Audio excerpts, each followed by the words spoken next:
Now, first of all, it's very healthy to grow spiritually with your husband. That's very healthy, because a lot of couples, one grows a little bit more than the other, and then the one who grows more, like you're saying, they want to concentrate on other things, and it starts affecting the marriage. It's very important that the growth is together. And if it starts going out of control, then... The spouse not interested. So you got to do it in a very smart... First of all, women are much more smarter and powerful than the men. So if it's the woman that's growing more, she can find her ways how to pull the husband with her. Women are much more sophisticated than men. Men are very pretty simple. Now, if sometimes the gap is that the woman is growing and the man is not, then sometimes her growth has to be more spiritual, but physically she has to stay with him. It has to be done with a very good guide. Ultimately, you want to grow with your husband. And the way to do it is to really know him, like you're saying best friend, that you know how you can pull him to your level. Now there's constantly in a husband and wife the relationship of what's called a mashpia and a mekabel. In most cases the husband has to be the mashpia. Physically we also see that the husband is the one who's the giver. Mashpia is a giver. But really the woman is the one who gives. The woman is in the level of the receiver, the mekabel, but if she allows her husband to give her what she needs, what's called the hashpa'ah, then it elevates her to a higher level that she can start lashpia on him, to influence him. Now in the sfirot, you see that the woman is malchut, and this is the sfirah that just receives. So one might say that the malchut is the lowest sfirah, and it only receives. But if you're looking at the structure of the spiritual worlds, the malchut is the top of the world above.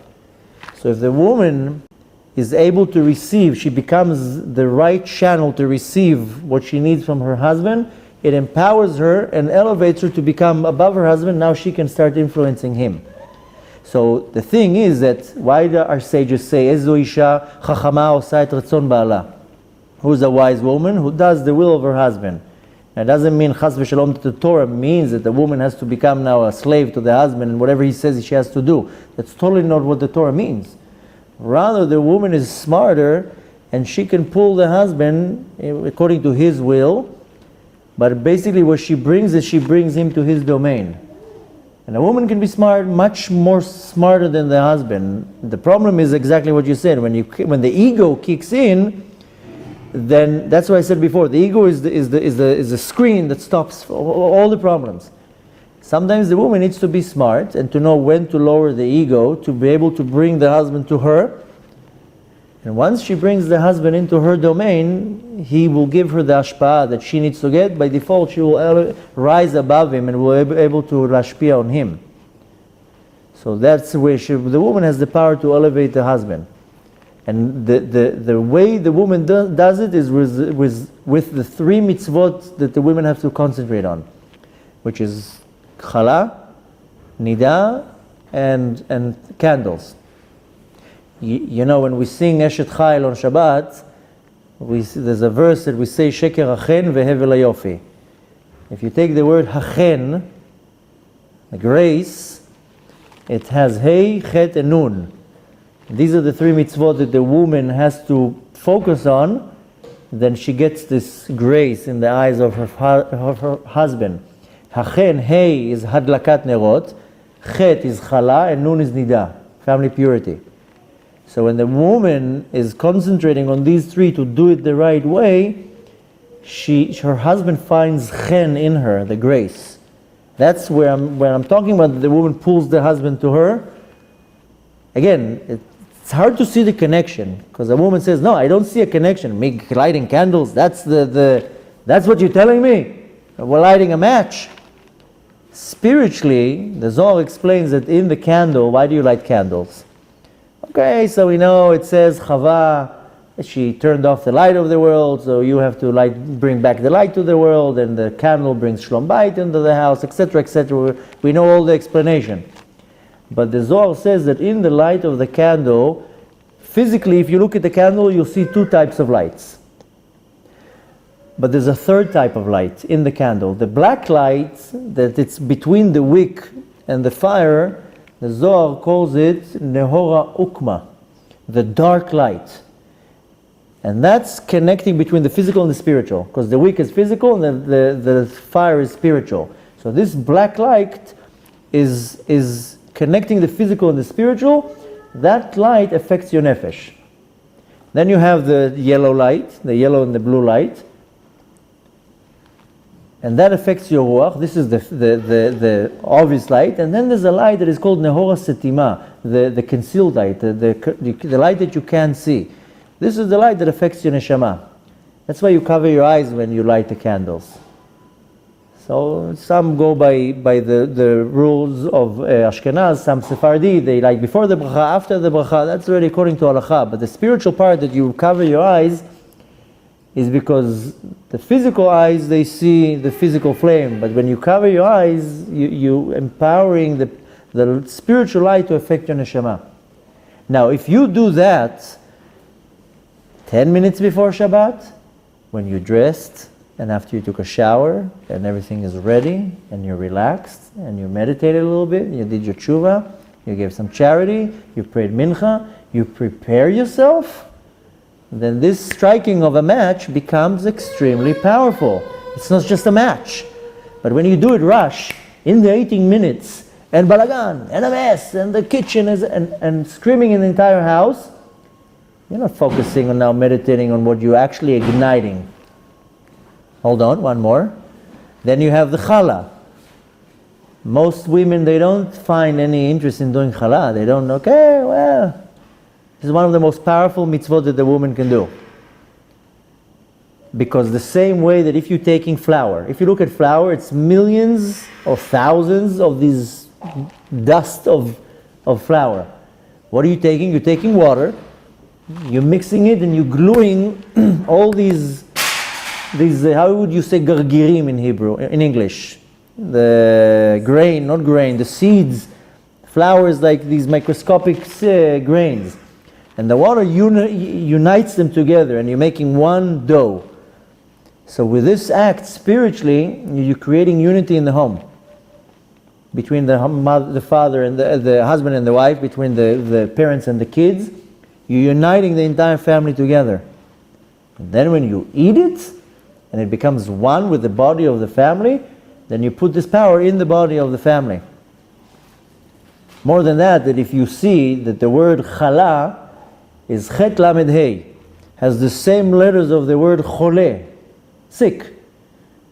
When the woman is concentrating on doing the chala, she removes all the sicknesses away, spiritual, emotional, physical, mamash.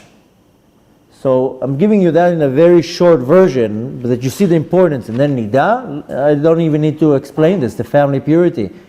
Because the impurity that a woman has from the blood of her cycle is so powerful, and if she doesn't purify it the right way, cleans it and removes it, then she carries this impurity. Impurity is the opposite of holiness. So all these three elements, if the woman is very particular on, and a lot of women say, okay, I'll go to the mikveh. But they're not really particular with all the little dinim, counting the right way, the 7 days, and checking how it's supposed to be checked, and all the dinim, there's reasons for that. It's not to make your life hard. So when the woman is really concentrating and putting all her efforts on these three mitzvot, what she does, her husband finds this chen in her. He will follow her like he was before the marriage, before the chuppah. So you want to empower this grace, you'll be able to pull your husband to your level. Because ultimately women are much more holier than men. That's why they don't need to do so many things. Men need to pray 3 times a day. You only have to pray once. Men have to learn Torah and mitzvahs and tefillin and tzitzis, and a woman does it with few mitzvot and she's done. So in other words, to let the husband, I find it's true, because if the husband is not the mashpia, I find a defensiveness or trying to assert, I don't need this. Yeah. So if you let them be the mashpia, but do these mitzvot almost behind the scenes, to have a spiritual. You know, men are very simple. Even in the spiritual level, women are much more holier than men. Men are simple. You just give them their basic things that they need. It's very easy. A smart woman can really pull her husband into her domain. I'm not saying it in a negative way, the woman controls him. I'm just saying a smart woman. Why does it say a smart woman does the will of her husband? Because the will of her husband is to be close to Hashem. and to make his wife a queen and to grow with her and have a beautiful relationship. But the men find it hard to find the real ratzon, this ratzon ba'ala. So you're doing it in some kind of, let's call it a tricky way. But if you empower your spiritual level the right way, it will pull your husband. The thing is that the relationship this is where you have to remove your ego, because he has to be a mashpia. But if you pull him the right way, he will want to be the mashpia. And then it becomes a cycle. That's why, one of the things that signifies the kiddushin is a ring. Okay, you need a kinyan, you need something that is worth something. But the point of the ring is this circle, this unity that never ends in a circle. He's mashpia on you, you get it, you mashpia on him, and so forth, and you constantly grow. And there's nothing wrong with your husband being your best friend. It's very healthy. Has to be done the right way, with the right limits. But it's very healthy that the husband and wife are friends. But they also have to know when they're not friends and when they're husband and wife. That's why the whole concept of the family purity is so smart. That's when you're not best friends anymore. Now you have to be separate. So, if you want to bring your husband to your level, you have to really refine yourself, totally removing your ego, no doubt. Then you are what's called a kli ra'ui. You become the vessel that then he can come and lashpia. And don't worry, you do it the right way, you'll empower him. Then you grow slowly together. And there's nothing wrong if you're growing faster, so he'll catch up. And again, if you're doing it the smart way, he will catch up too. And sometimes you have to know, when you're saying about the ego, one last thing, sometimes a woman grows and grows in her spiritual level, and she wants her husband to be, a dayan, a big rabbi, and it's not him. He's a businessman, or he's a simple man, and he doesn't want to learn Torah all day long, and whatever. But he has amazing midot. And he's very honest in business, and he's an amazing father, and has so many good things, that's his character. Okay, so you want him to be more learned. Okay, so that's not the husband you got. I'm not saying you, I'm saying sometimes you have high expectations. That's the same thing with kids. That we have too much expectations from the kids. So when they don't do what I expect, that I get disappointed, so I am upset at them. So same with the husband and wife. The point is not to have expectations.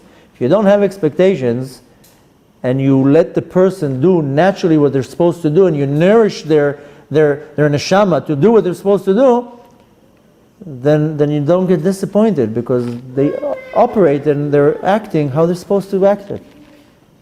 This is part of the midah of anava. It's not to have these expectations, he's supposed to do this, he's supposed to do that. We can't change our spouse's character. The ofi, we can't. That's the main mistake that couples have, is they think that they came to change my husband. If he's lazy, he's going to be lazy. If he's going to throw the underwear on the floor, he's going to throw the underwear on his floor all his life. You can't change it. You have to learn how to move between. Because you can't change the character of another person. Husband or kids. That's the problem with parents. They think they can change the character of the kid. Instead of nourishing the character, you're trying to change it. And that's where you deal with head to head. So ultimately you want to be much more refined yourself. By you refining yourself, you also know how to maneuver situation. Women are called in Hebrew akeret habayit. Now akeret habayit is not that you mop the floor. That's not akeret habayit. Akeret habayit comes from the word ikar habayit, the main part of the house. The husband is a guest in the house, spiritually.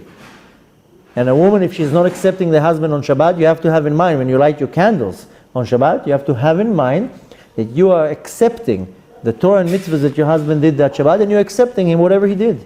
And then he's welcome to walk into the house. That's why it says that when the husband walks in from shul on Erev Shabbat, 2 angels come with him. That's why we should sing Shalom Aleichem. We're welcoming the angels. But if you're not welcoming the husband when you light the candles, he's not going to come into the house, and the angels are not going to come into the house. So ultimately the woman is much more important. That's why she's called Ikar Habayit, the main part of the house. Because if the woman is centered and focused, the entire house will be balanced. And the woman can control the entire environment in the home. She's much more powerful. That's why Hashem said, I'm not going to occupy you with mitzvot, Because I want you to be occupied with being centered, and like you said, cooking is a mitzvah? Yeah. Because you're centering and balancing the house. So it's a mitzvah.